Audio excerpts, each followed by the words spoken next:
For many of us, friendship when we were kids was much easier than when we were adult. One of my favorite things to do with my family is to go camping. And I love it when we get to the campground, our kids just like jump out of the car and they start looking for other kids. To them, it doesn't matter what the kids look like, who their parents voted for, or how much money their family has. I mean, to them, what matters is their kids. It's like, hey, you're a kid, I'm a kid, we're both kids, let's play. But it seems like with each year we get older, friendship gets harder, especially creating newer connections. I mean, I don't get how we get from, looking for any kid to play with at the playground to not even wanting to make eye contact with the person we're sitting next to on the plane, right? I mean, we're like this close to them. We can see what they're watching. We can smell them, but we don't look at them and say, hey, you're an adult, I'm an adult, let's be friends, right? That would be weird. That would be awkward. I mean, what if they actually started talking to you? Yet, while many of us might act like we're allergic to meeting new people, the studies show that we value friendship greatly. Pew Research asked this question just a few months ago. They asked, what do you need for a fulfilling life? And a whopping 61% said that having close friendships is extremely or very important. In contrast, only 24% said that about having a lot of money. We know that we're better together. But if you look at studies, we see that many of us aren't experiencing deep, authentic friendship. We live in a time in society where we're more connected than ever due to the phone, due to social media, due to the internet, and those can be all great things. But some of us, we might have 1,000 friends on Facebook, but if your car breaks down, you need help shoveling your driveway, or you need a few dollars, you wouldn't know who to call. And if you do know who to call, maybe you would feel guilty about inconveniencing them. Studies show that our friendships in America right now are lacking. I saw a study the other day that said that Gen Z, 40% say they feel lonely 100% of the time. And they have 50% feel that no one is truly with them. And this loneliness, which is gripping our society, has tremendous impacts on all areas of life, including our physical health. I mean, here's just a few numbers of the physical health consequences of loneliness. If you're experiencing loneliness, you have a 29% increased risk of heart disease, you have a 32% increased risk of stroke, you have a 50% increased risk of developing dementia for older adults, and a 60% increased risk of premature death. And loneliness has the same impact on our mortality as smoking 15 cigarettes a day.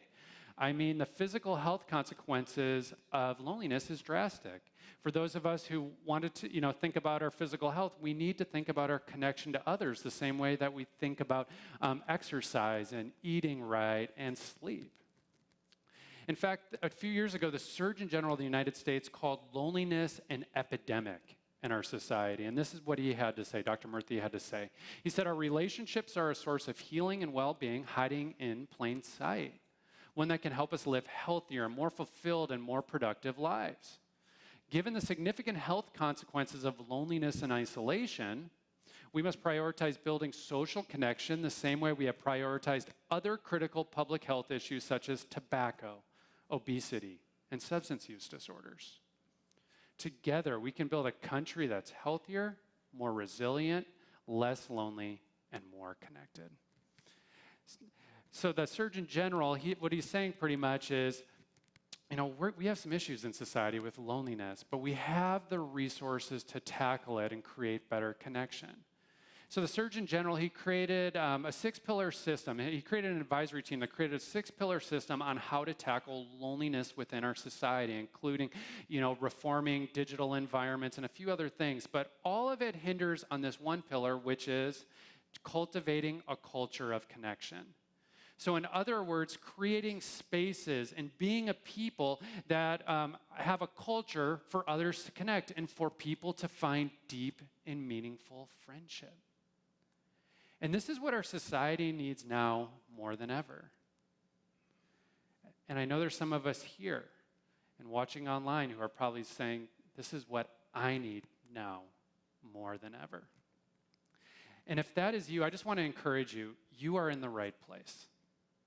There is no better place to find better friendship and a greater sense of belonging than the church. Not the bar, not your phone, not even on the airplane sitting next to that random person. It's here at the church, and it's due to how Jesus created the church.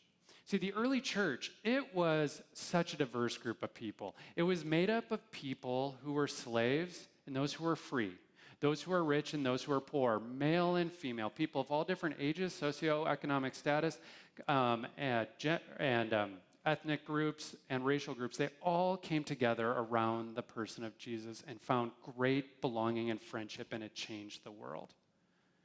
And it can be that same place for us today. But it won't happen just by tuning in on a Sunday or coming to church just on a Sunday. No, there's a few more steps to take. But thankfully, the scriptures are really clear on the practical steps that we need to take or that we can take to experience better friendship.